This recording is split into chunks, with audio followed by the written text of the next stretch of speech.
Oh, hello there. It's your boy Eru. What's good? Hopefully you guys can hear me here. Cause my little babies was messing with my equipment. So gotta adjust it a little bit. Make sure everything is good. So what's up, Geraldine? Hello there. What's up, Mr. Pudge? Got Big Shiesty. Geraldine is saying what's up to Mr. Pudge. And we are here. This is the Diehard podcast. Dire State of Mind segment.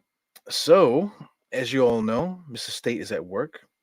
So 9:30 is the time that we were supposed to start. But Mr. State is still at work. He's trying to get it together. I'm quite sure that he's thinking about canceling, but I pushed start podcast, so it is what it is. So you guys weren't you know, you losing your mind, you know what I'm saying? The song, was playing in the background. I can't play it but so loud because I'll get a strike on my YouTube. But it is what it is. Just was thinking about this song today. So anyway, how's everybody's day today, man? The Knicks freaking lost another game. See, like, just the energy. Like Twitter, Twitter is the pulse, right? Twitter is the pulse of the culture at the moment. So, everybody's energy is like, oh man, we lost another game. I can't believe it. RG Barrett is this, and Julius Randle's that. Mitch Robinson is that. It's the same damn game every night. It's nothing to talk about. Shout out to my Mr. Marvin here. The Windy City Breeze. These guys, Chicago Bulls, they were losing. So they had a couple years where they weren't losing. Now they winning. So now, like, I'm just listening to the guy, kind of just taking a look at what he's saying and stuff, because he does an early morning podcast, and it kind of works for me when I'm sitting around at work. During that time, I usually have downtime when he's on.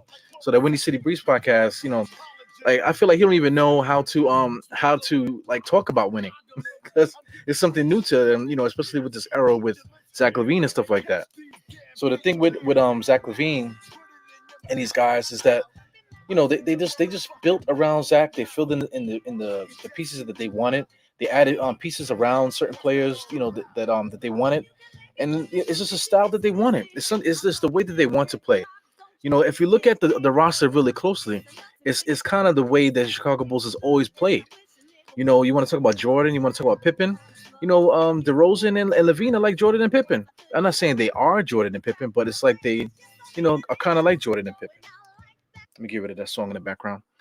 But yeah, man, Jordan and Pippen is Zach LaVine and freaking DeRozan. If you want to add Paxson and stuff, that's that Lonzo Ball guy. If you want to add some of the other role players that they have, you want to talk about Horace Grant and things of that nature, or Bill Cartwright, that's my man. What's the guy, the center that they have here, the European dude. He's a former All-Star. What's his name? Bill Cartwright was actually a former 20-point a game scorer when he was with the Knicks. So yeah, man. Salute to Windy City Breeze. I appreciate. I like to see people in their joy. I like to see people talking in their joy. Because it's better than wallowing in somebody's or laughing or getting praise, or just getting any good, feeling good vibes off of somebody else's bad energy. So I need to be careful of that. I'm getting a little bit excited here on these internets. I know my man Marvin always tells me to calm down. Yeah, his name was Vucevic. These guys, you can't really get the names together, man. But I mean, it is what it is. You have to pick a style of play. So like Chicago Bulls, man. I wish the Knicks would just implement, or just like what I'm trying to say, just carry on tradition. Like I said, Bulls tradition, Chicago Bulls. They went and basically reinvented the Chicago Bulls as far as 2020 is concerned. I mean, so the Knicks need to, if whatever era like holds dear to us, like the championship era was in the 70s. So let's bring it back to the 70s, man. We got to get a nice, strong defensive point guard, somebody that's offensive minded and can carry offense that way, and also play defense.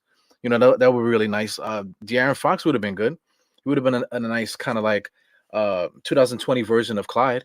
Not to that extreme, because Clyde, is one of the greatest guards that ever played. But not saying that Zach LaVine is Jordan or DeRozan is Jordan. It's just the facsimile, the freaking the blueprint, the puzzle pieces, whatever to fit into different spots. So we got to find a point guard because that's our bread and butter. Even fast forward to the '94 team when we went to the finals. Then we had Derek Harper. Derek Harper and Walt Clyde Frazier. They're not the same player because one is a all time great and the other one was just a borderline Hall of Famer. Given by his career in Dallas. But he got us to the finals there in 1994. Same kind of guy, offensive minded point guard, but with super lockdown defense, stealing and stuff like that. So we got to find a point guard that's going to do that.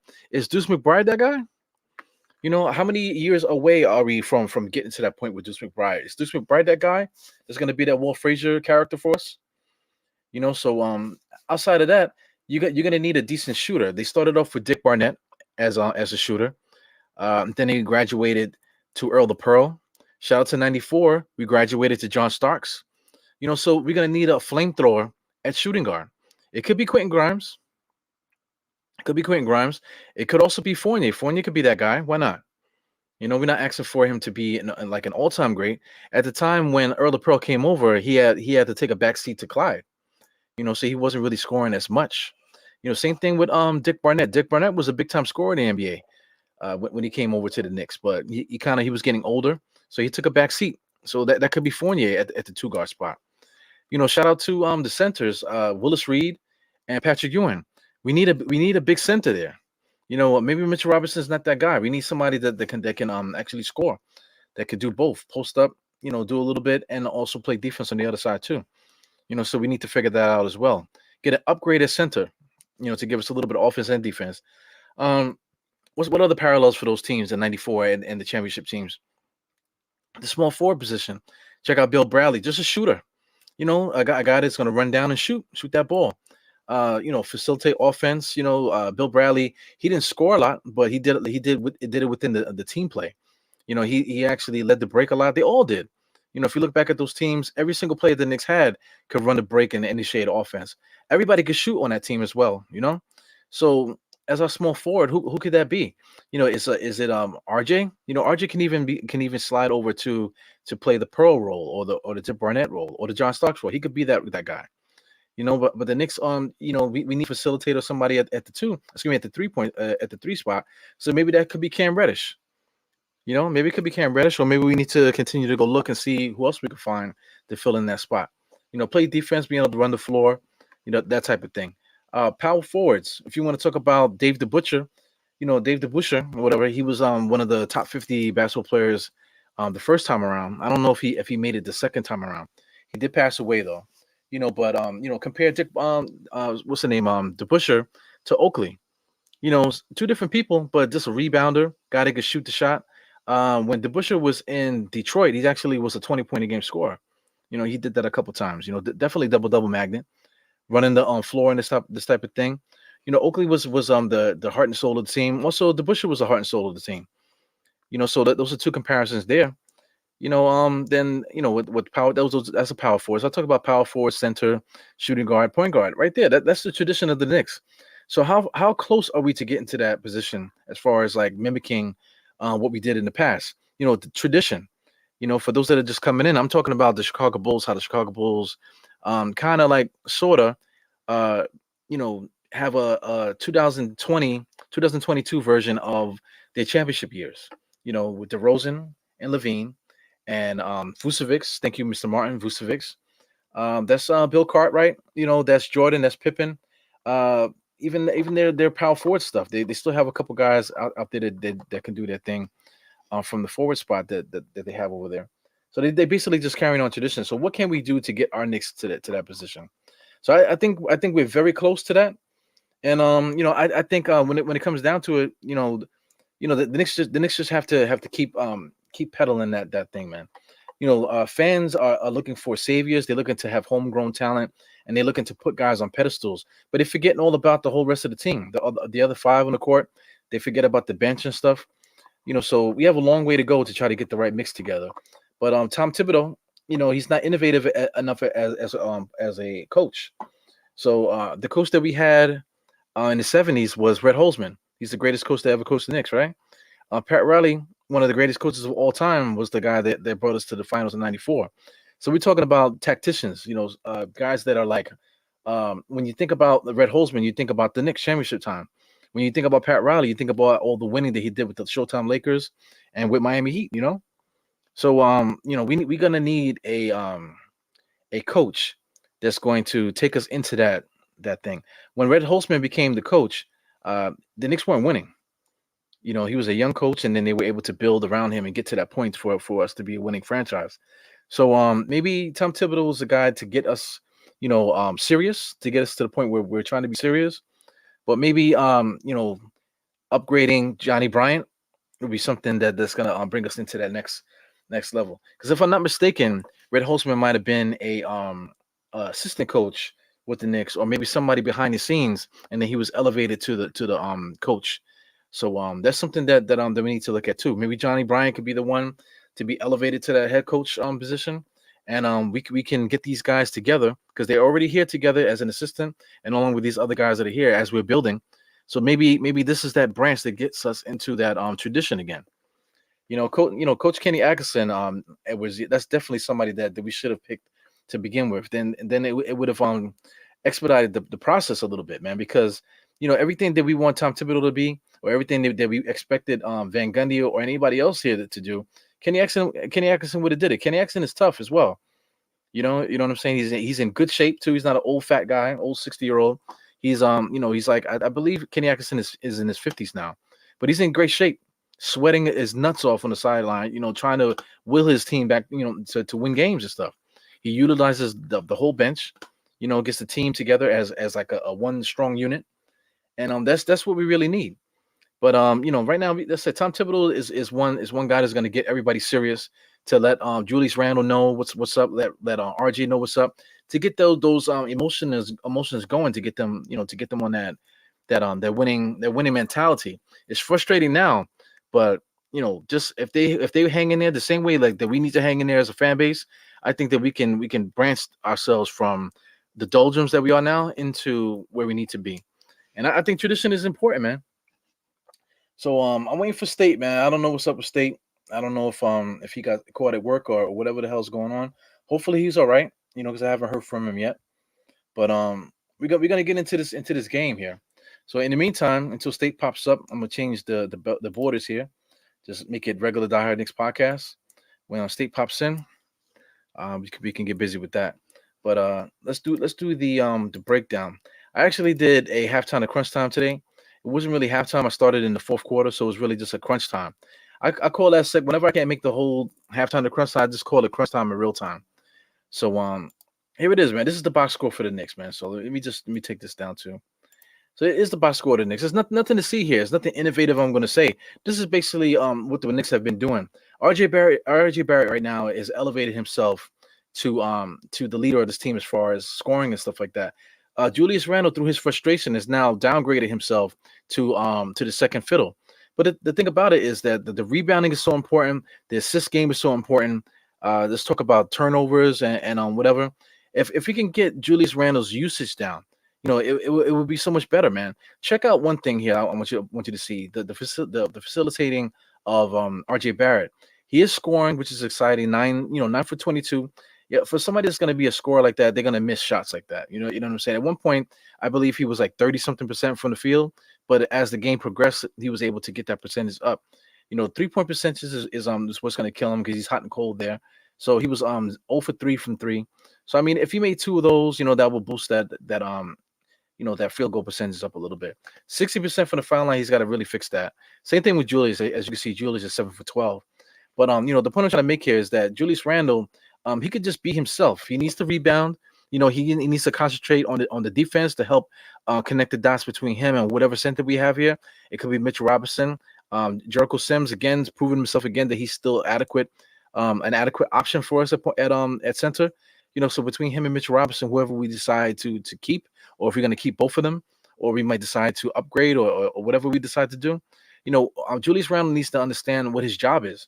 That's the most important thing. Even Mitchell Robinson, these guys need to understand what their role is on the team. So Julius Randle and Mitchell Robinson have to be like this. The same way that there's certain guys that I mentioned, like say like Willis Reed and Dave the Butcher, those guys were in sync. They were like two peas in a pod. They're the ones that clogged the lane and handled the all the dirty work on the inside, sealing off the paint, double teaming Wilt Chamberlain and that type of thing. So I mean, in between Julius Randle and Mitchell Robinson, they really had to be the ones to lock in and do their job. You know, let the heavy lifting, the ball handling and stuff like that, leave it to the guards. Leave it to RJ Barrett. RJ Barrett is good with the ball in his hand. RJ Barrett and Julius Randle on the pick and roll is amazing. I wish we would go to it more. Uh, what's the name? Julius Randle missed a lot of his shots today because he got caught in a pick and roll, and he really didn't know what to do. He hasn't been in that position all year, so that's a testament to just Tom Thibodeau. Like all year, we must have ran through like maybe like I'm gonna say 4 different styles of play this one season, man. So right now we're in a losing streak right now because the Knicks are literally evolving right before our eyes. Uh, you know, RJ Barrett, like I said, is perfect in the role that he's playing now, as the lead scorer.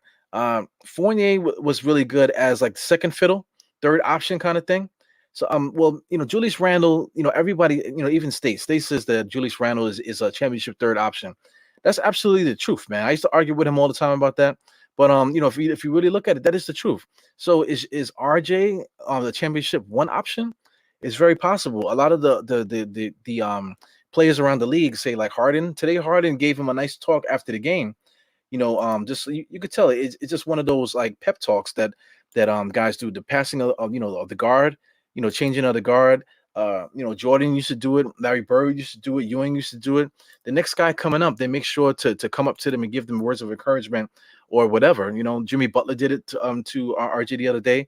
Especially in the press conference because he didn't have to do that. He spoke highly of him just to let him know that just to give him encouragement because these guys, RJ Barrett's only 21. He's going to be leading this NBA for the next 10 years. Next at least 8 to 10 years, RJ Barrett's going to be leading the next pack. Hopefully all-stars and all that other stuff, man. So, it's a camaraderie in the NBA. These guys, they're self-aware of who they are. They're self-aware of how long they have in this league, and then, they want to give guys encouragement to let them know, say, hey, this is your league coming up. You know what I'm saying? I want you to be successful. I want you to get your bread. I want you to do great things. So that's amazing, man. Not all players are on it like that. So, so shout out to the beard. James Harden was able to give show love like that. Because like I said, not everybody's built like that. I'm going to talk about J.R. Smith for a second. J.R. Smith did an interview. I forgot which podcast it was. I think it was the podcast with that football player or whatever. They were just talking about money and stuff like that as far as NBA players and being young in the NBA with a lot of money. He was just saying that that it was nothing for him to blow $60,000 in a strip club. But meanwhile, that same $60,000 could have went back to his neighborhood and fed like 25,000 people. So it has to do with a mindset, the growing and things like that. Not everybody's is of the same mindset. Also too, a lot of people you think you know them just by looking at them from the outside, but a lot of people have different personalities or whatever. Julius Randle, I'm thinking that he was a family man. I'm thinking he was just like at a different point in his life. Fast forward to this year, see Julius Randle is really not that guy. He can't handle pressure. The fans got to him this year. The media is getting to him this year. Maybe even his family life too, man. Because somebody like that, they tend to have more than one problem going on, in their life if they react in that way. You know what I'm saying? So everybody's guilty of whatever, man. So nobody is without that type of thing.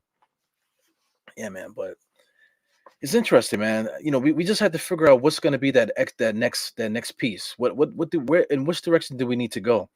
As far as this game here, Tom Thibodeau, plenty of times Cam Reddish was playing well. Not necessarily scoring and all this. If you look at the screen there at the bottom there, 16 minutes tonight for Cam Reddish. He was 3 for 6. He missed his 3-pointers. So I mean, if he made a 3-pointer, then he would have been 4 for 6. So he actually was playing pretty good, shooting the ball tonight. Rebounding, he had 3 rebounds. I see 2 assists there. He got a steal. He had a block. Only 2 turnovers. And 6 points. So I mean, the dude was playing well. Forget the plus or minus. I'm not a big fan of the plus or minus thing. But I mean, this guy. Who is he? Who are we looking at? Are we looking at a guy that's going to be a starter, or is this somebody that we're going to have a fixture, coming off the bench? Because shout out to Anthony Bonner in 1994. I believe he was in 1994. Whoever else, like say like a Hubert Davis, or whoever you could think that came off the bench for the Knicks at the time when we went to '94. Take a look at some of the guys from the '70s. I can't think of the names at this time, but they had a couple guys that came off the bench. For anybody here that remembers, they had a super sub coming off the bench. They could say I want to say, is it Cassie Russell? If I'm not mistaken, for the Knicks, scorer coming off the bench. Maybe Cam Reddish could be that guy. Take a back seat for whoever we have starting, just to give us that bench boost. So it's very possible he could possibly be that guy for us. We just have to figure it out. We definitely just have to figure it out. Down the line here, Obi Toppin, is Obi Toppin the guy that we need? Is Obi Toppin going to be like the Phil Jackson type? Is he going to be the Anthony Mason? Do we have an Anthony Mason on this team? Do we have anybody of that caliber coming off the bench that can give us the boost at the power forward spot or power forward / center spot? No, I don't think we have that guy. This guy, Jericho Sims, he possibly could be that, but I can't see Jericho Sims playing power forward and just giving us that type of boost. Obi Toppin could totally do that though. Obi Toppin needs to get stronger. He needs to develop that jump shot if he's going to continue to shoot it. He's going to have to develop his post game. There's so much things that he's developed at his advanced age because he's like 23, man.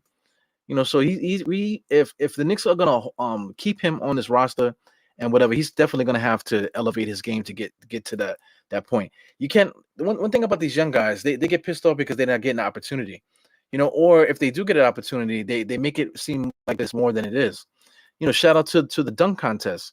Yes, he won the dunk contest, but I mean those dunks, they were like kind of like mediocre dunks. I seen him do dunks close to that in games. I've seen him do more spectacular things in games or the layup line. I've seen him do things in the layup line that was better than some of the stuff that he did in the dunk contest. But the thing is, after the fact, he's talking about, oh man, just to have my name with the greats and stuff like that. But I mean, were you really satisfied with your performance that night, man? You didn't really do anything that was so out of this world. You just happened to win the dunk contest. You know what I'm saying? So the point I'm trying to make with that is that, like, if you want to be great, you have to put in the work and you have to show it. You can't put it on another person and say, yo, this guy's not giving me an opportunity. You know what I'm saying? You need to show and prove. Yeah, if you feel like you can do something, then you need to do it. You can't say, okay, oh, I don't need you to do that. I need you to do this. Okay, cool. But if you have an opportunity at the time to do it, then do it. Check out Mitchell Robinson. Remember that time when we played Charlotte, when Mitchell Robinson was at the top of the key and he did a behind the back move. Next thing you know, he's Euro stepping on the inside and laying it up. How come he can't do that on a regular? Because he definitely has opportunities to do that during the game. A lot of time he's standing in the paint and stuff, but once he receives the ball, he can easily get it, bounce it, spin, and turn and do something. He can easily put the ball through his legs, cross over, and do his little Euro step and stuff like that. He still has the ability to do that on the court. But my thing is that, listen, oh, he won't let me do it, this and the other. Oh, and then he says on social media, he gets on social media and says, oh, I'm just out there doing cardio and stuff like that. That's you. That's why I'm not an advocate of keeping a guy like that, or even keeping a guy like Obi, because these guys are all talking to each other in the locker room, so they got the same, crab in the barrel type mentality. I don't think RJ Barrett is a part of that. Emmanuel Quickly, I believe he's on a different level too. Even though he needs to get himself together, but Emmanuel Quickly is not on that level as far as that. I don't think Deuce McBride is like that either. But at the same time, when these guys get opportunities, they have to go crazy. I know, like I said, I know Tom Thibodeau wants them to do a certain thing, but listen, man, basketball is basketball. If you do something and it works, that's it. You get back and then you get back into what Tom Thibodeau wants you to do. But if the opportunity presents itself to do something outside of that to show your talent, then you need to do it. You need to take that initiative and do it for not only for yourself but just for your teammates as well, because your teammates know what you can do. Even the league around you, knows what Quickly could do. These guys all practice with each other. These guys all came up with each other during the the summer tournaments, the what do you call it, the whatever they call that shit. I got like a bad memory. The summer tournaments they do when they're kids and stuff. I'm quite sure somebody will correct me in the comments or whatever. But these guys known each other since they were like 8, 9, 10, so they know what they can do. So if guys want to be successful in the league, they just got to take it. You cannot rely on somebody else to dictate what your career is going to be or how good you're going to be. That goes for anybody in life, anybody that's listening to this. If you have a goal to do something, you can't let another person tell you how far you can go. You have to take the bull by the horns and accept responsibility for your life, and make it happen for yourself, however that may be. AAU. Thank you, Big Mike and Frederick. Yeah. So that's a big thing with these teenagers, man. They all grow up together playing AAU super teams. And in my era, when I was coming up, I had Elton Brand, Ron Artest, Lamar Odom. All these guys were on the same AAU team. You know what I'm saying? I know that for a fact because I used to see them. This guy Felipe Lopez and all these guys. Some of the point guards I can't remember at the moment, but they were like all-star teams just traveling. Rod Strickland when he was a kid too. I kind of missed that era, but I remember being a kid and him coming up in the 80s and stuff like that. Mark Jackson. I used to hear about Mark Jackson. So it is what it is, man. These guys, if you want to be great, you gotta prove it. You gotta prove it night in and night out. So right now on paper, I'm just looking at the roster here. So I'm just kind of just talking. Um, RJ Barrett's a good player. Julius Randle's a good player. Mitchell Robinson's a good player.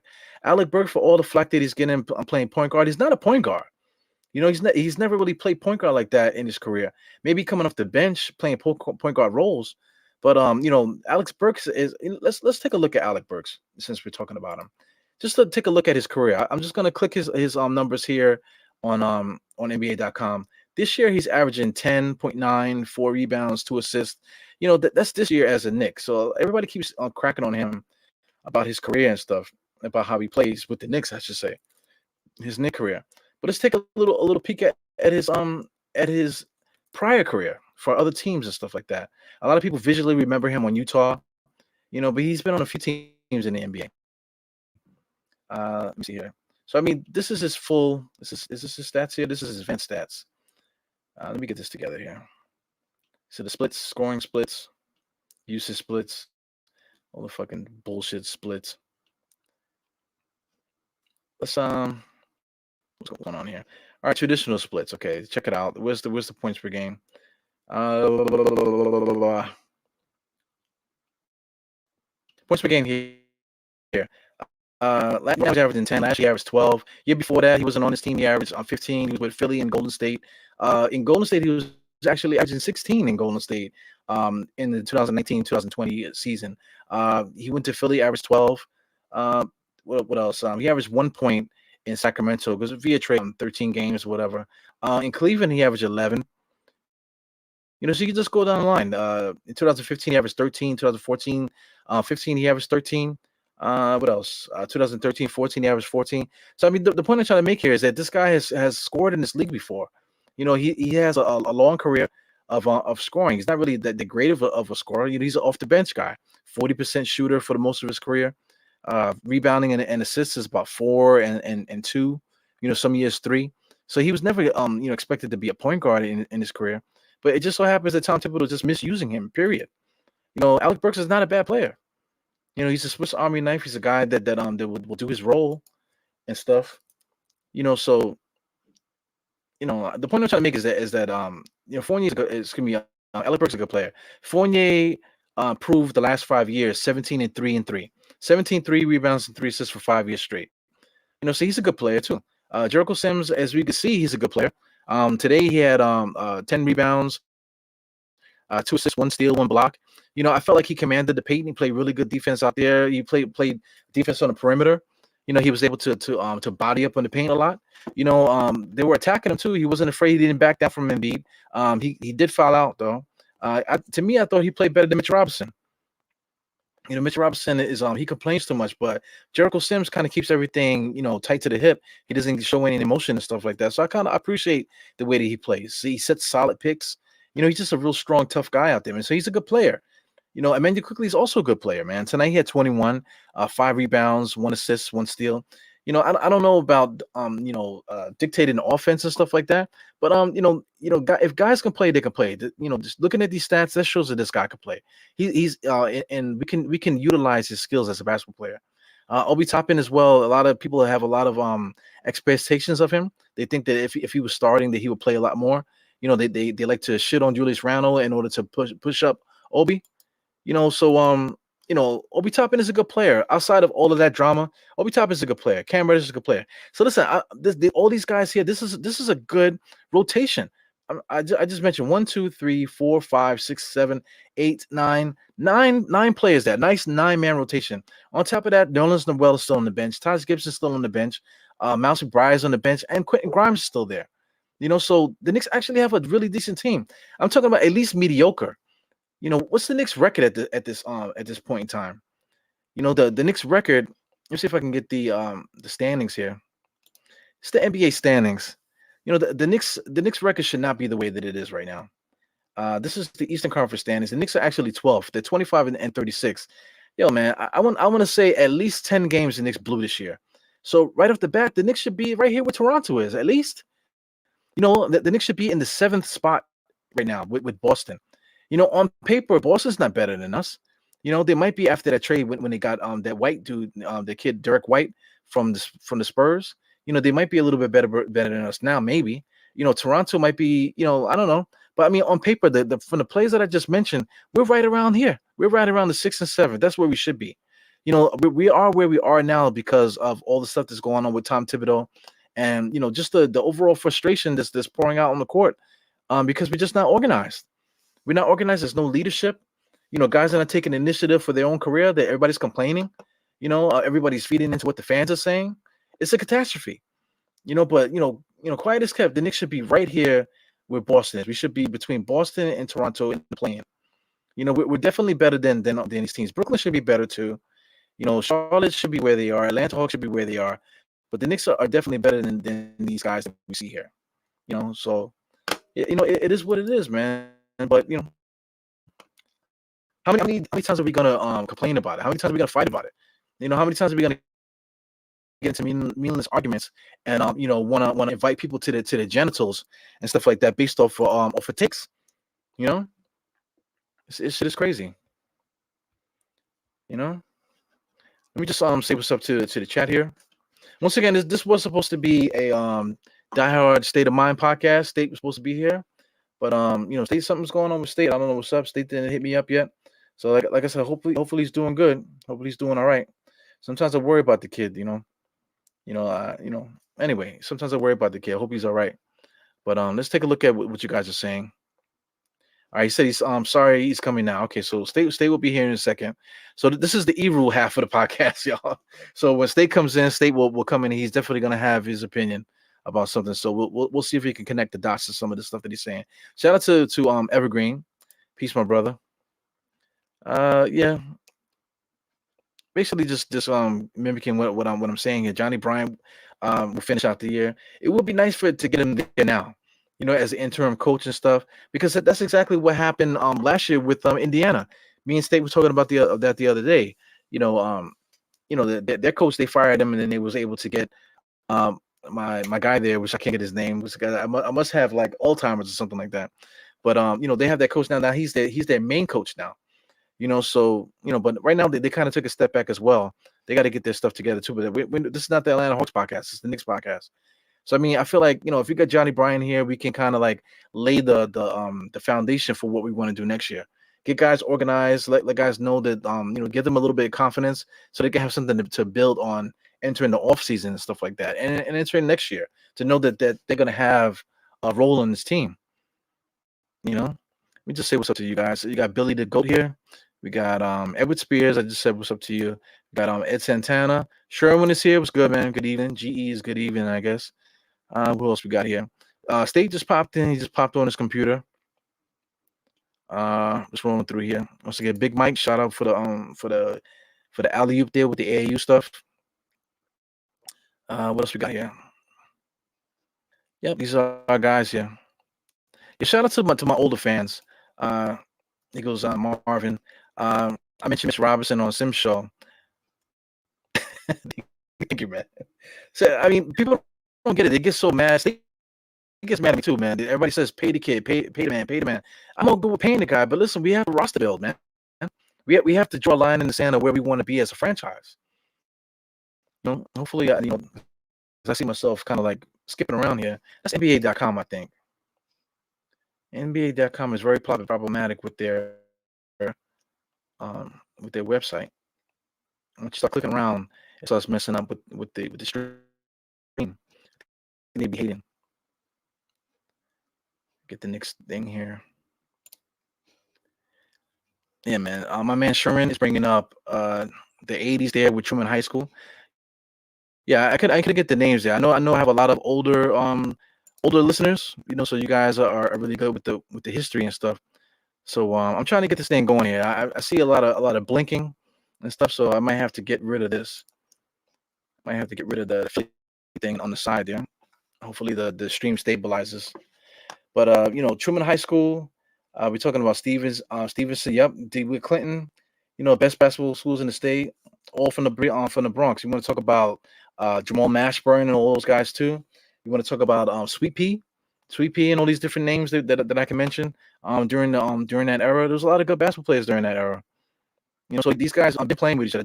Pee Wee had Sweet Pea, excuse me. He had a lot of problems with drugs and stuff. And he eventually made it to the San Antonio Spurs, but years later. But all those players that he played with in high school in New York and stuff, all those guys were in the NBA already, so they were all familiar with each other and stuff, man. So it is what it is. Yeah. Once again, State is apologizing. He's coming late. Yeah, man. Hopefully, State comes in because maybe he could hold down the fort. While I get this damn stream together, because I hope I'm not getting too choppy. Yeah, the weather might be affecting it. Because I think we got like a big storm coming over here on the East Coast. Yeah, man. So hopefully the audio is not too crazy. It says my mic is making noise. All right. I have to take this out. All right. I think the mic was messing up earlier too. All right. So hopefully everything stabilizes itself. Yeah, man. So State is here. So I'm gonna blow him up. Hopefully he's not talking to himself here. They go State there. You can see the chair. He's still just waiting for him to get back to his seat. So whenever State is ready, we'll bring State up in here. Abraham Lincoln, of course, always Lincoln High School in Brooklyn. They've always had good ball players. The Marbury family, also too the other family too. His cousin, what's the name? I can't think of the guy's name. Thomas, I believe his name is. The brother of the other kid that I can't remember at the moment. Shit is crazy, man. Yeah, it just got clear. What happened was it's the NBA.com. For those that want to do your own streams and stuff like that, NBA.com is very problematic, man. You start clicking stuff around there, and then, I think they must send stuff to your computer to fuck your shit up, man. Yeah, weather problem. I'm just throwing excuses out there. Everybody throws excuses for your favorite player, so I'm throwing my excuses out there from my bullshit ass internet that I got. I'm definitely gonna have to switch the files, bro. You know what I'm saying? Or maybe just start going out to the studio that I know, just so I don't have to deal with this bullshit half the time. And then go give me some air too. Yeah, Lance Stevenson is one. What's the other kid? The other kid that got himself in trouble with the guns and stuff. He was supposed to have been like the next guy, along with LeBron during the time when they first came out together. What's the guy's name? Well, it's Jamel Thomas. That was the guy from they came up with Marbury, Jamel Thomas. So Jamel Thomas, that's his brother. That's his like half brother. There you go, Sebastian Telfair. Sebastian Telfair is Jamel Thomas's brother. Jamel Thomas, I thought he was actually going to be a really good basketball player. He ended up, I think he got got his feet wet in the NBA, but never really made a roster or anything like that. But it is what it is. Yeah. Once again, I'm sorry about the noise and the mic and stuff like that. It happens, man. This is a live podcast. So while you're trying to get things together, things kind of just mess up. So I hopefully that whole speech that I had in the beginning about roster building and tradition, I hope that came through the air because that would be fucking annoying. That after I made that such beautiful speech that it gets just fucked up because of the white noise of the goddamn internet, man. So we'll see what happens with that. What's good, brother BKL? Yeah, here. Besides when you hear the problems of the Wi-Fi, it's just yeah. I'm sorry about that, man. Like I said, it happens, man. Sometimes, like in the beginning when me and State started doing the podcast, he was getting a lot of feedback on his end, man. So man, we doing all kind of stuff trying to get that noise out. But for whatever reason, things are nice and clear with me and State. So like I said, State is here. Like I said, I'm still waiting for my man to come here. I know a lot of you guys are here for state because you don't really give a fuck about me. you know, I'm just kidding, man. But as far as the Knicks, man, I feel like we're so close to winning that it's not funny. A lot of people are talking about Zion. Whether or not we can make the move to get Zion. Zion clearly does not want to be in the Pelicans. If you look at the Pelicans roster, if Zion would just come back and play with that team, they would be really good. You're talking about Zion. You're talking about Brandon Ingram. You know, what's the center that they have there? I keep forgetting his name. Valanciunas is there. They got that guy they just got from the Hornets. I forgot his name is Javante Green, I think. Then they got CJ McCollum. So they got a really dope starting five over there. If Zion would just come to play. Now listen, Zion. Zion's supposed to be hurt. And, so you can't tell guys that they're not hurt. If they hurt, they're hurt. He had a little procedure. He had another procedure. He might have had a setback with the surgery and stuff that he had. So the guy might still be hurt. But if he comes back and plays with this group, he might say to himself that, yeah, maybe I need to just be quiet and just stay here and get my big money from these guys and just leave it alone. But maybe there's something working behind the scenes where they really want Zion. Maybe the NBA wants it too. Maybe the NBA wants Zion and RG together. Because we got Cam Reddish. It makes you wonder why Atlanta would trade for Knox and just for a first round pick, a low first round pick for Cam. Because Cam was Cam a lottery pick? It's not like Cam wasn't playing well. Cam was still in their rotation playing good. So it's kind of weird that they would just give away Cam Reddish like that to the Knicks. A rival too, a guy that we just finished telling what's the name Trey Young to go fuck himself. Throughout the Garden, and every time somebody performs coming from Atlanta, or if anybody, if there's Knicks fans around or whatever, and there's somebody from Atlanta or something like that, they're gonna say fuck Trey Young for no reason. That's the energy. And then that team traded Cam Reddish to us, for basically no reason.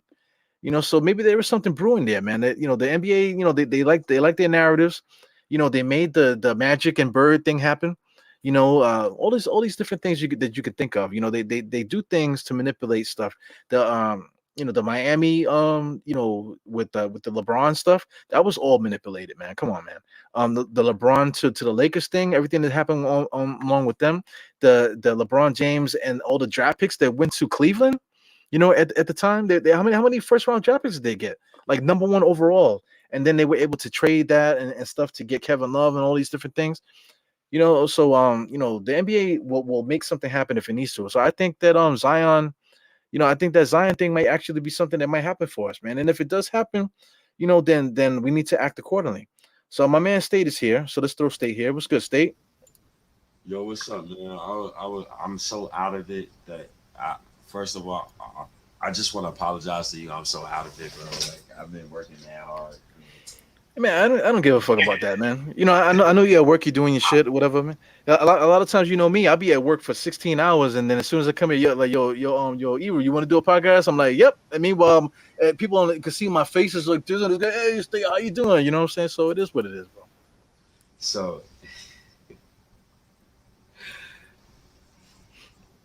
What's your thoughts today, bro? so when we spoke about last season,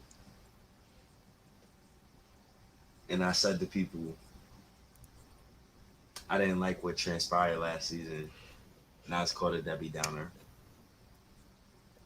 This, what we're going through right now, is exactly what I wanted to avoid. This was like the worst case scenario for me. What we're going through right now, literally. Um, I'm not happy at all, but my energy is like kind of gone because luckily I worked hard today, and I like what I watched today was like regular stuff. It's like it's regular to me now. Like it's regular to me that I'm watching. So I'm not even gonna bring up Randall because if I do, like I got repeated videos of him not playing defense. You see the video with Joel Embiid running on a pick and roll. Randall just stone footed, don't want to move his feet. He's just not active. He just looks disinterested. He don't look like he want to be a Knick no more. He looks out of it. It's just I'm done with him. So today, Tom Thibodeau chooses to put Evan Fournier and Alec Burks on James Harden. What are we doing? What are trying to figure it out. What are we? You're out of the playoffs. Stop thinking playoffs. This is the first thing. Stop thinking playoffs. Because if you think playoffs, you like one of them other idiot Knicks fans that people be comparing to Cowboys fans. Stop being an idiot. Stop being a fucking fool. Y'all gotta stop fooling yourselves with this shit, man. I'm arguing with people on Twitter. I shouldn't have to argue with nobody when I'm looking at the product I'm looking at right now. This is disgusting. This is really bad. I'm so out of it. Yo, Dow, I swear to God, I forgot we was even supposed to talk about Knicks today. That's how bad the Knicks is, bro. And I literally hit him up and just said sorry. The Knicks are bad.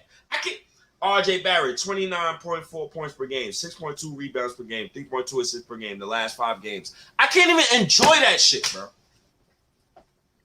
I can't genuinely enjoy it. Because this coach doesn't allow me to enjoy it. I'm done with getting on my players, bro. They dribble the basketball, bro. This is bad, bro. You get the 4th seed. You're supposed to look, even if you don't look the same, Diehard, you're supposed to at least look better, right? You're supposed to at least look, at least look like you're trying to win games, right? So in the 4th quarter, over the Knicks' previous 6 games, the entire New York team scored 112 points on 124 field goal attempts. That's 29% in the 4th quarter. During that same stretch, DeMar DeRozan scored 107 points on 60 field goal percent. 60% field goal percentage on 60 field goal attempts on 70% field goal percentage in the 4th quarter.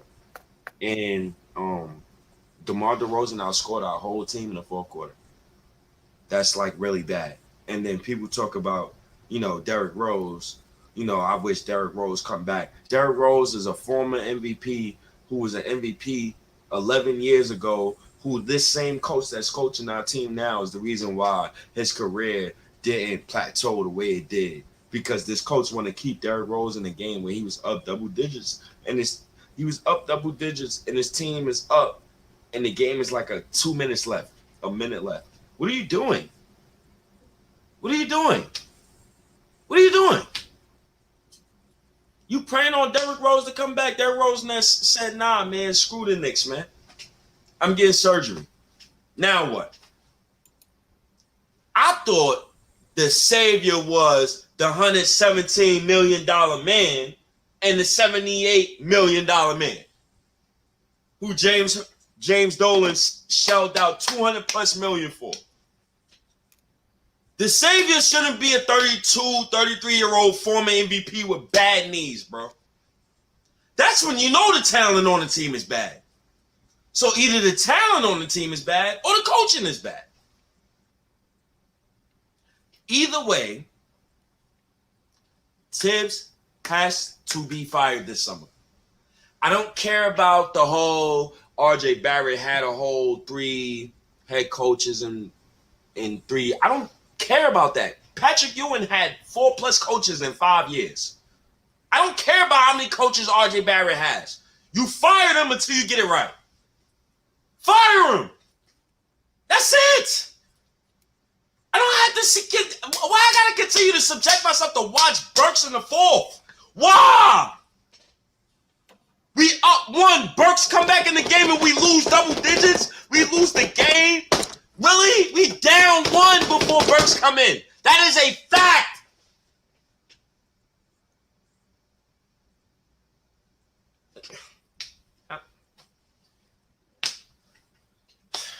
I don't know no more, bro.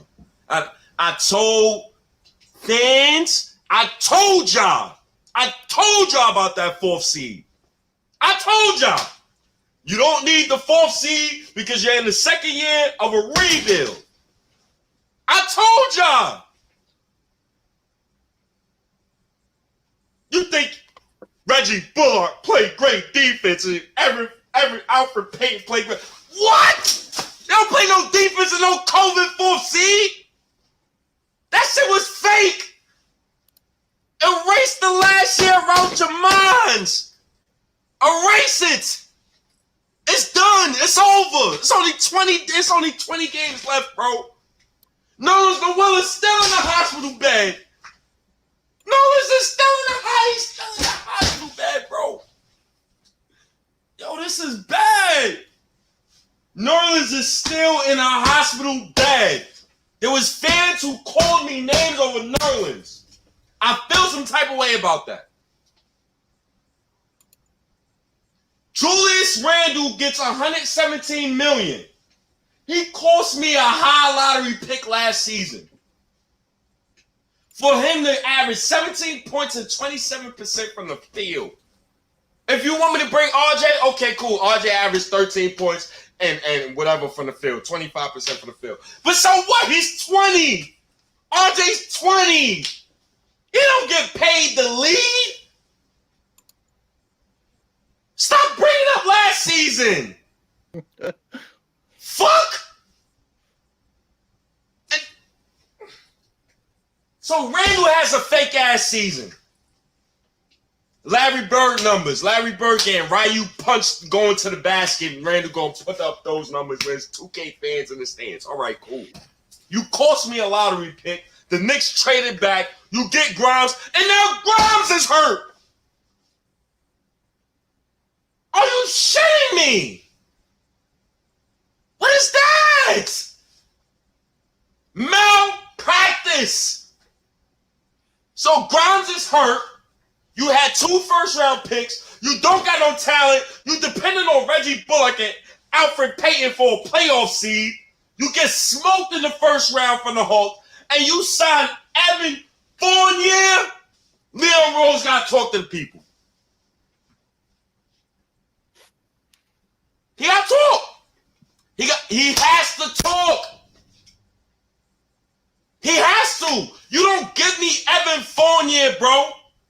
You're tanking. You're a rebuild team. You're not beating Milwaukee. You're not beating Philly.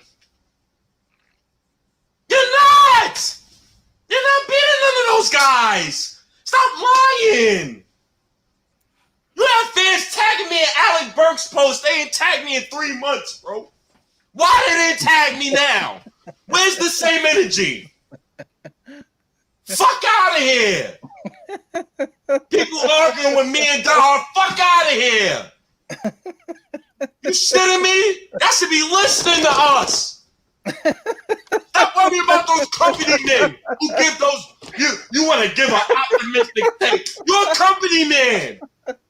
I'm not going to shit y'all. Not for God. You right, Jack Gregory. Not for God. That's bad. It's after All-Star break. Remember what I told you about Mo Harkless and Alfred Payton playing in 2020? You played those two. It's a stoppage. You get the 8th overall pick, and you draft Julius Randle back up. But only for this time. See, this is why I like the NBA gods. They're making Tibbs lose. Keep making them lose. We don't deserve to be winning. Why? Why? Why do we deserve to win? No, not even we, dog. I'm going to excuse us from this. Why do Tibbs deserve to win games? For what? For what? Fuck Tibbs. 64 3-year-old. He's 64. He don't know shit about basketball. He spent the year with Steve Kerr. He don't know what to do with the Knicks. He spent the year with him. I'm getting water. Yo, go ahead, yo. Yo, go ahead. Go ahead. Go ahead. Yeah, I was dying off the whole 4 months. That shit is a fact. I'm getting added to it with people that I haven't seen on my timeline in like 4 months and saying, "Oh, remember you said this, man? Fuck you, dude." You know, while we got a little break here, State is gonna he's gonna walk it off. He's probably gonna change his uniform. I think he might have shit his pants. I could have sworn I heard something squeeze out, you know, during his rant just now. But get your Almighty 4C hoodies, $70 a piece. You gotta send State a Cash App. I don't have his I should have his Cash App there, man. But I mean, just go to State on Twitter. You can see the Twitter there right there. State NYK Pod. Hit him in the DM, and he'll give you the information, and you guys just work it out. He said he's gonna deliver it. So if you can see right on the screen that he'll see. Don't worry about shipping. He'll ship it out to you. He'll drive it out to you. He'll figure out a way to get it to you. So put in your orders. As you can see, it's good stuff. If you follow State, State has like a certain way of dressing. I mentioned it earlier in the podcast. He actually has a guy that makes some shirts and shit like that, hoodies and whatever. So I mean, the stuff is pretty good. So it's gonna be quality stuff. So you'll get it, and just support, man. Support a guy that's yelling and screaming right now in freaking hospital scrubs, right next to a stretcher. There's probably people behind him that need medical assistance that they're trying to sleep, and he's there yelling and screaming and shit. So that's what it is. But if I can say, man, I'm gonna pop this off real quick, and I'm just gonna post this just to change the things. You usually I'm the one that's carrying on, but State, State got to get his bars off. Yeah, man. I'm just gonna share another thing from Twitter. This is a post that I was on a little earlier, so I just want to shout this young lady out. She has a popular Twitter. Her name is Chill Cookie 25. I'm quite sure a lot of you guys follow her. She's on Twitter, but you can see what she says here whenever it pops up. It says she didn't watch the game today, and then if you scroll down, you see it was just like the last 4 games. It's nothing. You didn't miss nothing. So I'm going through all that, just to say that everything stays the same. Literally the last 4 games, it's been the same exact thing. So it is what it is. Season is over. Season is over, State.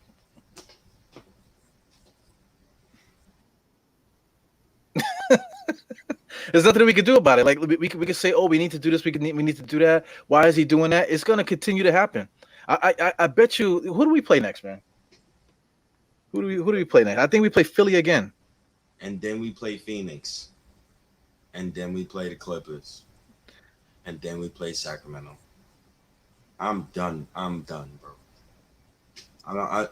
So I mean, the bleeding, we're gonna bleed out. Yo, bro, like it's really fans like defending Tibbs, like you giving me stats from his Minnesota years, like of another rebuild he destroyed because he destroyed Zach LaVine's ACL and trades him for Jimmy Butler, only for Jimmy Butler to leave a year later. I don't like this man. He needs to be fired, bro. Tibbs will be fired before next weekend. That's my hot take. He's going to lose the next 4 games. He's going to lose against Philly. So if you ever play Call of Duty, when your man gets shot enough, before you die, you get a chance to be on the floor and resurrect yourself. Right now, the Knicks is on the floor right now. We're on the floor, but we're not resurrecting right now. It's over. It's over. Well, Call of Duty, man. If you're shot and you're laying there and you're dragging, and you can see the enemy coming towards you, right? Oh, you So instead of dealing with that, you just self-destruct. You blow yourself up. So that's what we're doing right now. The Knicks literally need to blow their asses up. Oh God, self-destruct. Y'all watching this game, bro? I'm watching the game and I'm literally like, I'm bored. I was literally bored of the starting 5. I was never bored in 2017 of that starting 5. That's wild. So if I'm bored of this team starting 5 and I wasn't bored of the 2017 starting 5, that's a problem. That's a big problem. On top of the fact that I'm gonna ask you, when you see Jericho Sims get 10 rebounds in the first half, don't it begs you to question yourself, why the fuck did I have to watch Nerlens Noel and Taj Gibson this year? Well, listen, Jericho Sims already proved it. He like, when he was playing early in the year, he proved it already. So I don't understand why he got benched to begin with. So all this stuff about earning minutes and stuff like that, Tom Thibodeau's a fucking liar. He's a liar. Guys need to earn it. They keep sending Deuce McBride to the G League, and he keeps getting 36 points, 14 rebounds, 15 assists. He's destroying the G League. Why did they keep sending him down there?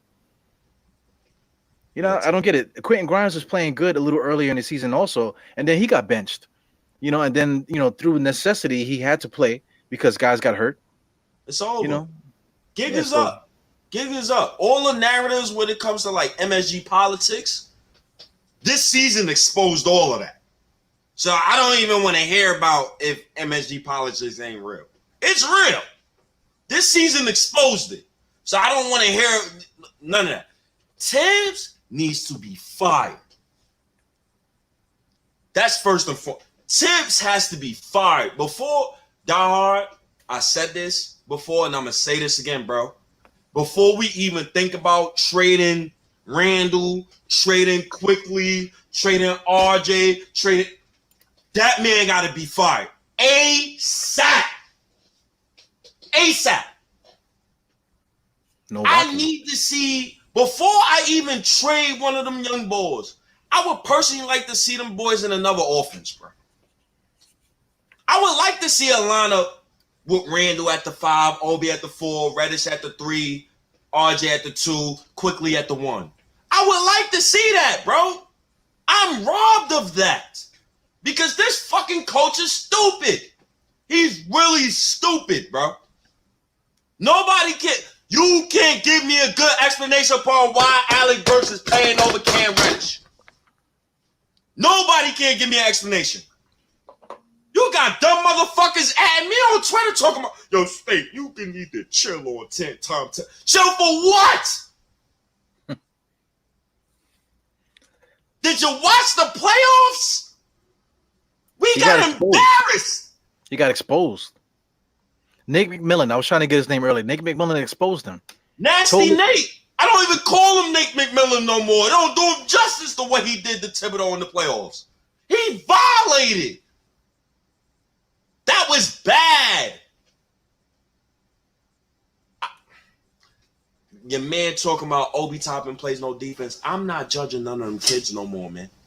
I'm not. Yo, Diehard, tell your man, Sherwin, I'm not. What defense Alec Burks played all season? We're in a rebuild.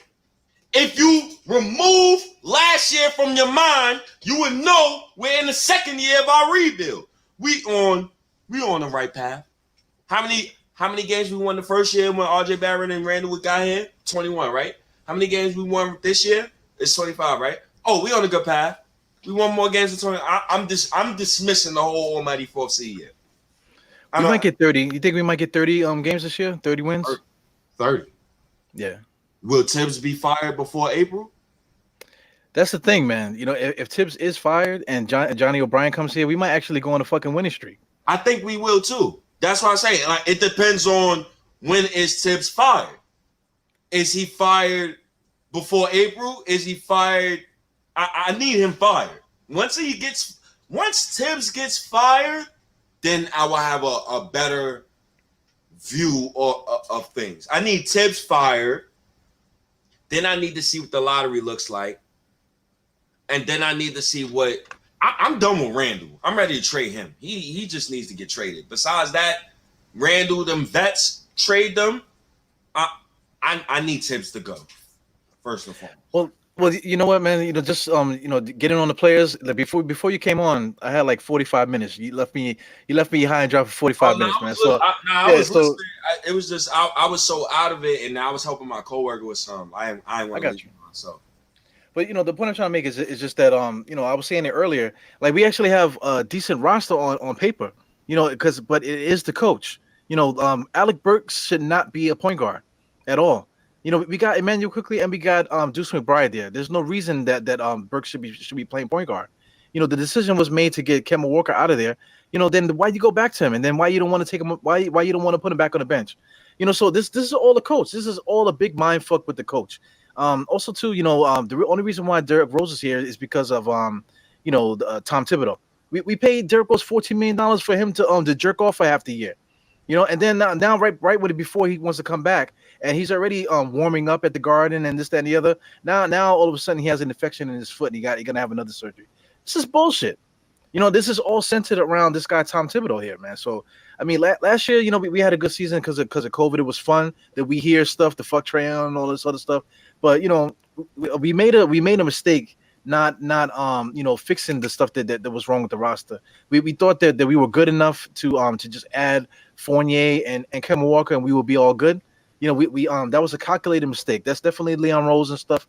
But right now, the only thing that's going to stop the bleeding this year is just fire Tom Thibodeau. That's it.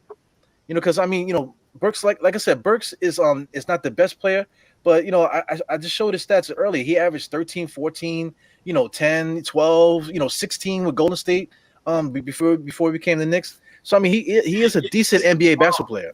16 on the worst team in basketball. Go ahead. Yeah, but still, he still was on the team. Also Curry was still on the team too when they were losing.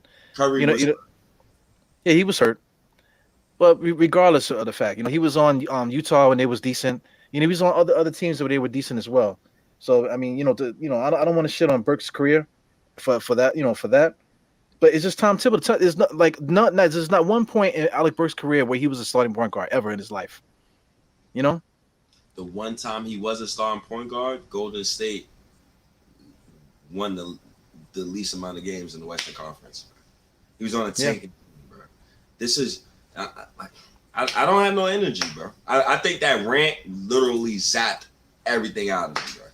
Cause the stuff that I watched today is literally the stuff that I watched last week, the week before that.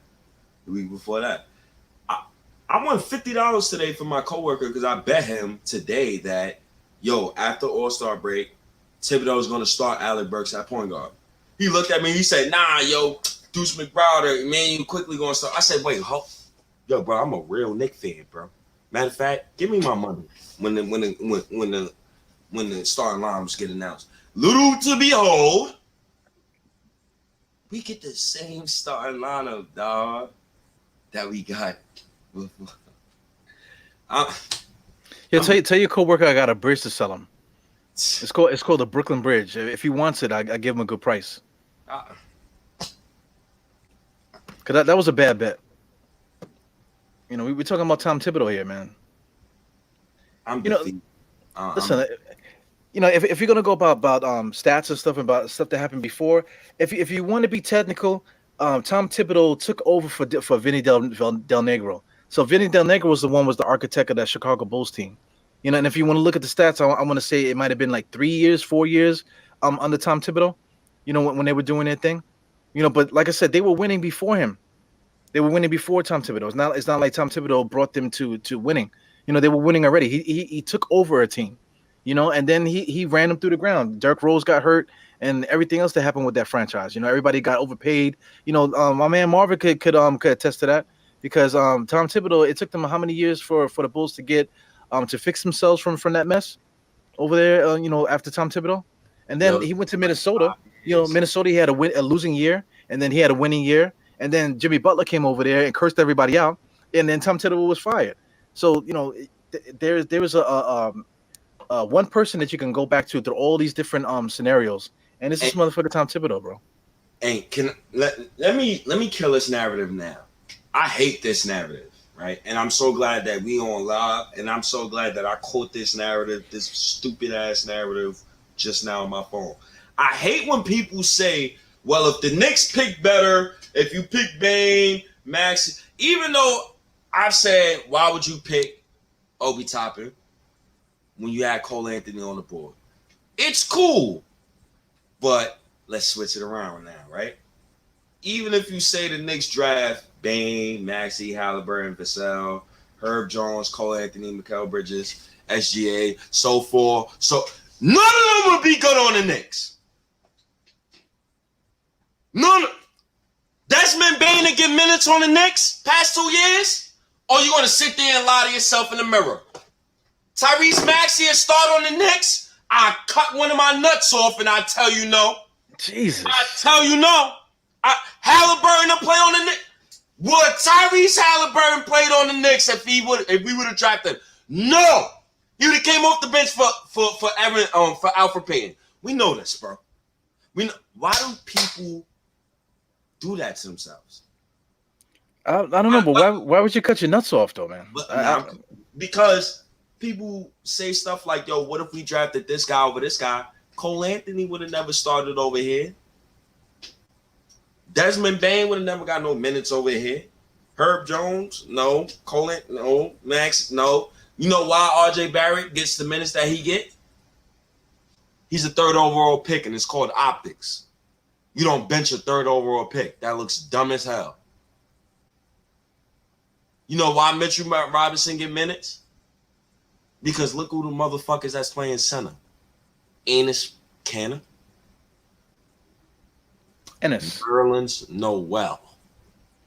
It's Ennis though. Ennis Kanter. Yeah, Enes. I call him Enes. You know, come on now. Yeah, like y'all dudes, man. That's why people with these narratives, like, they kill me. Like, people will give you a rebuttal, like, well, if the Knicks would have drafted Donovan Mitchell over Frank Ntilikina, how? He's not playing over Wayne Ellington. You fucking clown. And you know that. Man, yo, man, this fucking team, man. I'm almost at my limit, man. I don't, man. Man. I'm ready to go. I was gonna do overtime tonight, but after getting on this pod with you, I'm very annoyed. So I'm going to the trap tonight. I'm gonna chill with my bro, and we gonna talk for like 2 hours. I'm not going straight home tonight. I'm dead serious. I can't go straight home tonight.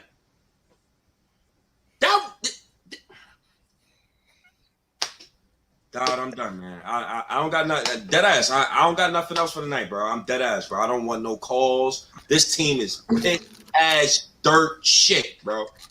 Piss ass dirt shit. I'm listening to you rant for the first 30 minutes, bro. Soon, brother. Soon. But I'm listening to you rant for 20, 30 minutes, bro. I hate this team, bro, sometimes, man. Why y'all do that to us, man? Why you get me to watch the Knicks for 21 years? You still don't got a fucking point guard.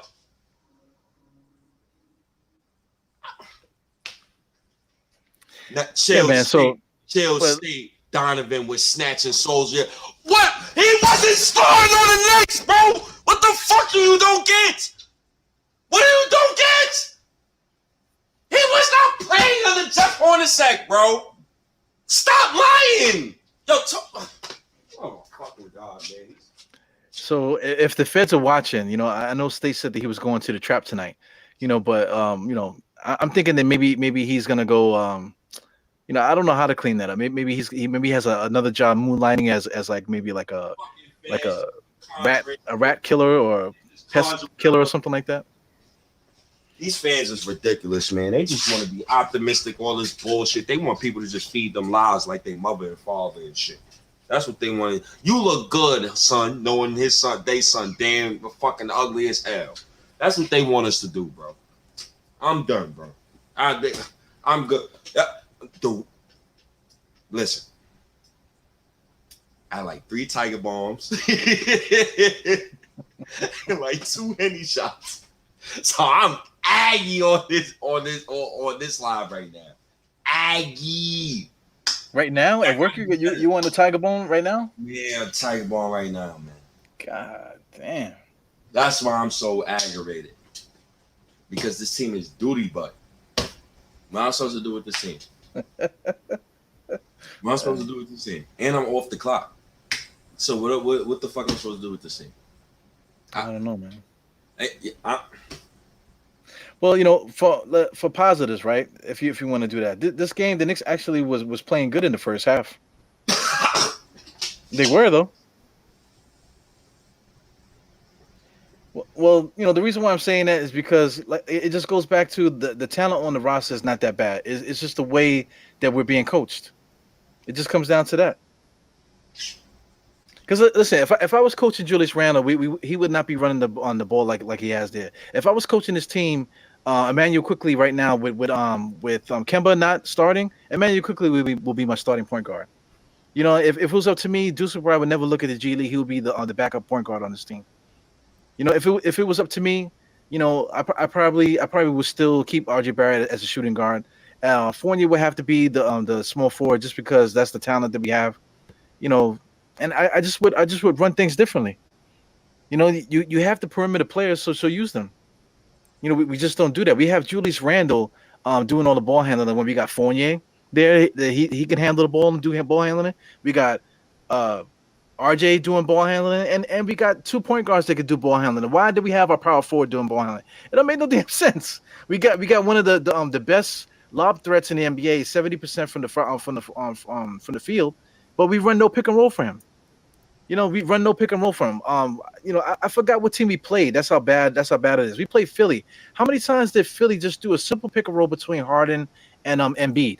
They would just basically practicing on us. You know, and why can't the Knicks do that? Why can't the Knicks spread the floor and have whatever ball handle on one side and they have Julius Randle on the other? RJ and Julius Randle should be all day, and you can't stop it. It should be all day, the same way Harden and Embiid could do it. You know, I just don't understand. And Harden just got there. You know, so it's elementary. Like basketball is not that hard. It's not that hard.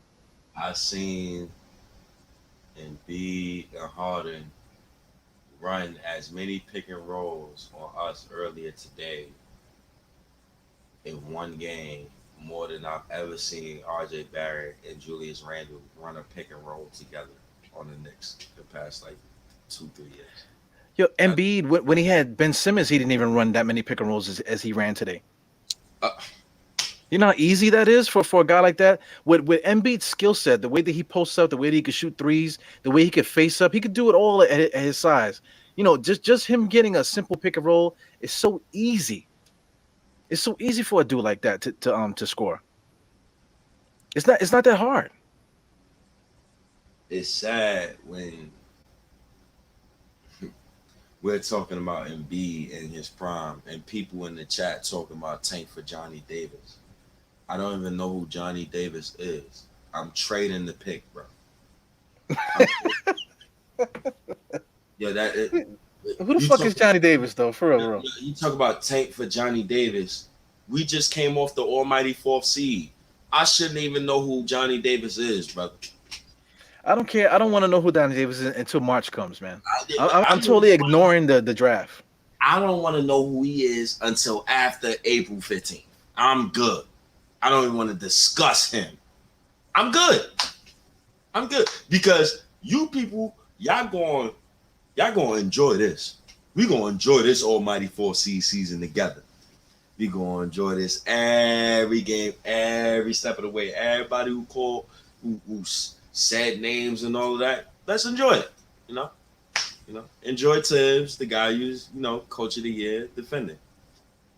The best coach in the world. Yo, State, man, with this Jaden Ivey thing, with the almighty 4th seed, if the Knicks get the 4th seed, right, and we draft Jaden Ivey, I just think I think we're gonna need to throw a fucking party or something just to anoint you like the freaking what they call it, Nostradamus of the Knicks or whatever you want to say. We need to have a freaking parade or like a baby shower or whatever the fuck. I don't know what to do. I don't know what to say. Take you to a strip club and just everybody just give you $20 to get you all the lap dances that you need or whatever. Or whatever. I don't know what we need to do, man. But the almighty 4th seed, I think there's energy in that. And I think we might get that 4th seed. And Jaden Ivey might be our dude, man. Yo, man. You mean that almighty 4th seed, that good old top 3 pick.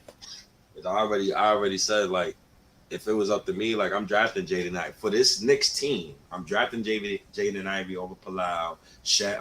I'm drafting him over all of those guys. Johnny Davis is a famous opera singer. I know. And Johnny Davis will not be on my Knicks because my Knicks don't need to draft another shooting guard / small forward. We need to draft a guy, if he profiles as shooting guard, who can play some point guard. And a lot of NBA point guards right now played shooting guard in college. So get me Jaden Ivey at all costs. That's what I care about. As long as the kids is producing and playing, they got a pulse. That's what I care about, man. Reddish, good minutes today. I'm just good with the kids, bro. Because whatever the Knicks need to win games. Whatever you think, if you think the Knicks can win games, you don't love the Knicks. You don't love the Knicks. You want us to, and I mean that loosely, because you don't want us to capitalize on getting a top 5 pick and trading it for an established young star already, or getting a top 5 pick and getting us an established young talent. You really like Alfred Payton, Evan Fournier, Alec Burks, and Julius Randle. That's all I got from that. If you want the Knicks to win these games, all right, cool, but you got to understand there's 16 other teams in the Eastern Conference. They're not going to let you win those games. They're fighting for playoff seeding right now. We're fighting to give Cam Reddish more minutes than Alec Burks. Well, speaking of seeding, right? I just want to talk about what I'm saying here. The 4th pick and the 4th seed are two different things. Not really. We're talking about the almighty 4th seed, right? Seed. What's a seed? You plant seeds, right? So by the almighty 4th seed, you're talking about last year, our seeding that we had. But saying almighty 4th seed, that is planting the seed for us to get the 4th. I would love to. You feel me? In this year's draft, I wouldn't mind it. But the almighty 4th, man, that falls under all one umbrella, man. That's called rebuilding, understanding where you at in the timeline. That's all almighty 4th seed. Playing Alfred Payton, almighty 4th seed. Why you playing Alfred Payton over Frank Ntilikina when you know you don't got no fucking talent? Yeah, man, almighty affirmation. Affirmations there, man. Point guard. The next person that tell me Jaden Ivey not a point guard, man, I'm gonna tell him RJ Barrett not a power forward.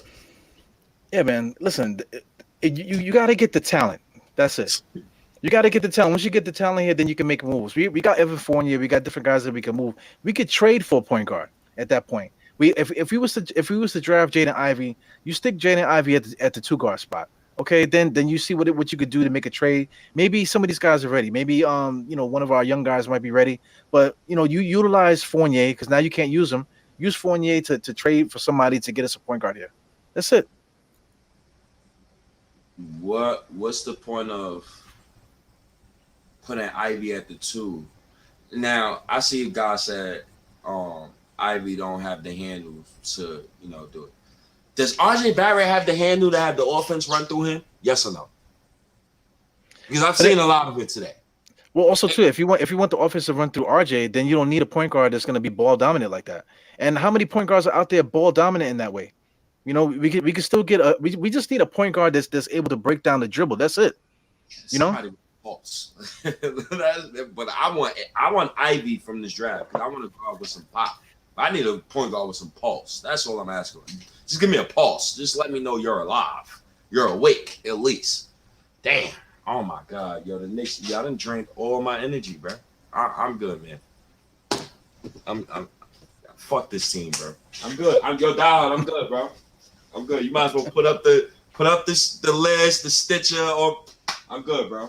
I'm good. We get back on it tomorrow. I want you to go to your family. I want you to go spend time with your kids, your beautiful wife. I want you to spend time, eat some good food. Because, bro, we shouldn't be up at 11 o'clock talking about this bum-ass team, bro. They don't deserve my energy. Stitcher, iHeart, Amazon, and Apple, Play FM, Spotify, Google. They don't deserve our energy, bro. They don't. Well, that's the thing too, man. The energy is ours. This is our team. You know what I'm saying? So I'm not giving them our energy. We are the energy. So the team is bad and this, that, and the other. They need to get it together, but they're not going to break our spirits.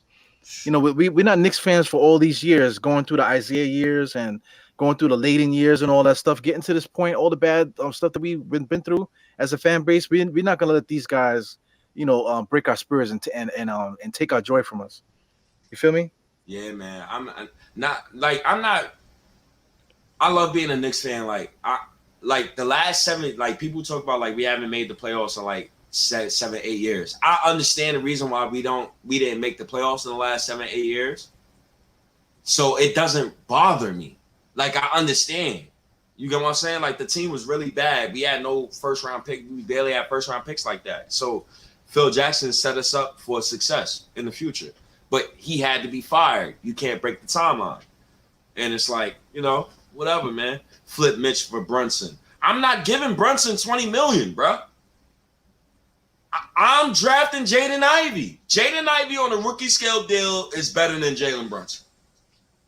Well, listen, if we get Jaden Ivey, then if we trade Mitchell Robinson for Brunson, then it'll be Brunson and Jaden Ivey backcourt. I don't like that backcourt at all. Why not? Mid. Very mid. Why you say that? Not dynamic. Why you say that though? It's not dynamic. It's I don't want Ivy off ball. I want him on ball. I want RJ on ball. Brunson and Ivy, somebody got to get pushed off ball. Ivy's going to get pushed off ball. I don't really trust Ivy 3-point shooting like that because he's a rookie. But I trust his playmaking before I trust his shooting. It depends. Because some rookies be coming in and they be firing on all the cylinders. But, I mean, if you want to get Ivy and you want to get Jalen Brunson, all right, cool. But who's the starting center? Because you cannot give me Jericho Sims as a starting center next season. It's not realistic to me. Even if somebody want to say that, it's not realistic. But why not though? Because I mean, we get Jalen Brunson, which locks down the point guard spot. Jaden Ivey, I think Jaden Ivey is going to be special.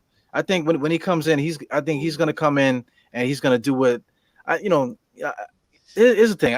If I say what I'm going to say, people are gonna want to fuck me tomorrow because of my takes or whatever. But I mean, I think Jaden Ivey could be a 20-point a game scorer almost right away when he comes to this league. For me, he has like an energy to him. He has like a dangerous swagger to him. So I think the confidence in him, I think that he might be on that. I think he'll get there pretty quickly. So between him and Brunson in the backcourt, RJ at the 3, pseudo 3. Julius Randle will still be here. Maybe he gets traded. Maybe Julius Randle gets traded to the Pelicans. Maybe we can get Zion. Who knows? A lot of things can happen, man. But this player movement, you can make things happen. Via trades and stuff. So. I mean, listen, man. I'm open to it. I'm not gonna sit here and say no, right? Like I'm not no, but I'm open to it. It's just not a conversation I don't want to have right now, like comfortably. Like I want the season to end for more news to come out, and then we could really have that conversation. But as for like right now, Mitch for Brunson, I'm good. Because if I get Jaden Ivey, I'm not looking at Brunson. Brunson won $20 million. I think having a young guard on a 4-year rookie scale deal, knowing that the cap is going up to $170 million in 2025, knowing that I wouldn't have to pay that said person until 2025, 2026, I think it would be better for the team to just have Jaden Ivey on a rookie scale deal. That's me. But if you have Brunson, all right, it's cute. It's cool. But he's like I'm tired of getting the plan B guard. Like I don't want. He's mid. Like he's cool. Like I'm not mad at him. He's mid. Like give me somebody spectacular. Ivy, give me that. Bop. But I don't think I don't think he's a point guard though. People said Halliburton wasn't a point guard. Like I thought I was wrong though, but I thought Halliburton was trash. But I didn't see him play for the USA team. If I would have seen the highlights of him playing for the USA team, I would have had a totally different take. You know what I'm saying? What is this with this guy here? So somebody wants to rape little boys. You know what? I think somebody else wants to S my D here. So let's put this user on timeout here. There you go. I'm just gonna put you on timeout. I'm not gonna block you. It is what it is, man. I don't know what that is. I guess that's time for us to go. It might be time for us to go. Yo, pod tomorrow. Same time, 9:30. Dog, I appreciate you for holding it down for like 15, 20 minutes, man. I was so out of it, man. Motherfucker, it was 45 minutes. Oh, it's 45? Oh, It was 45 minutes, man. You know, oh shit. Nah, I gotta hold you down tomorrow. I got you. I got you. yeah. Well, I could talk, man. I be doing a little bit too much talking sometimes. You know, with the stuff I be saying. At least I don't Julius Randle my coworkers.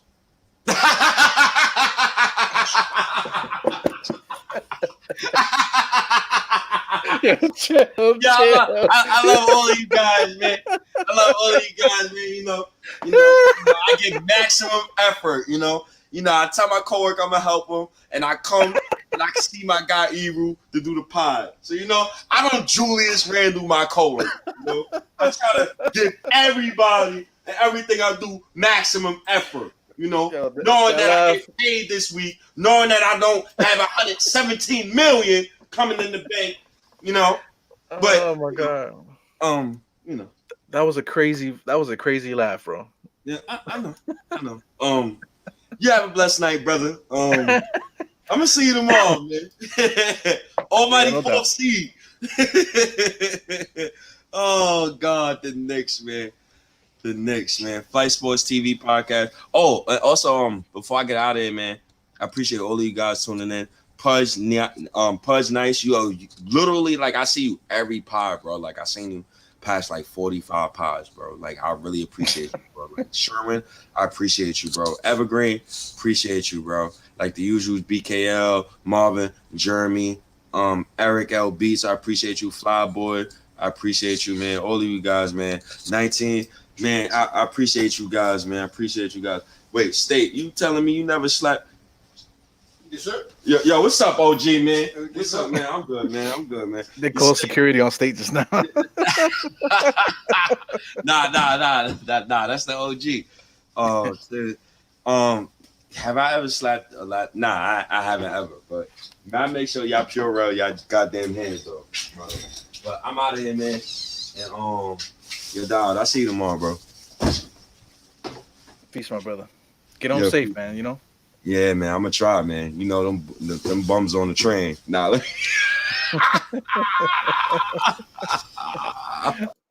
Man. Yeah, State is a crazy dude, man.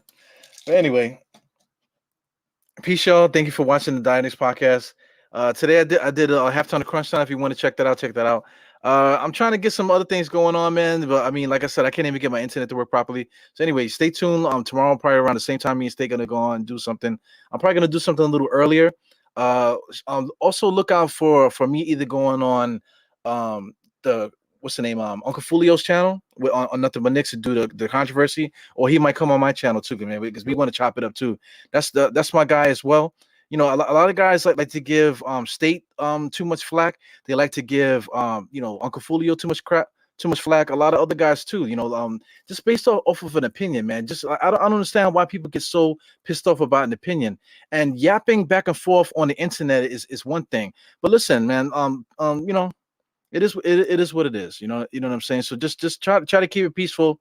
You know what I'm saying. And just prepare for war when the time comes. So anyway, peace. See you guys later. We out.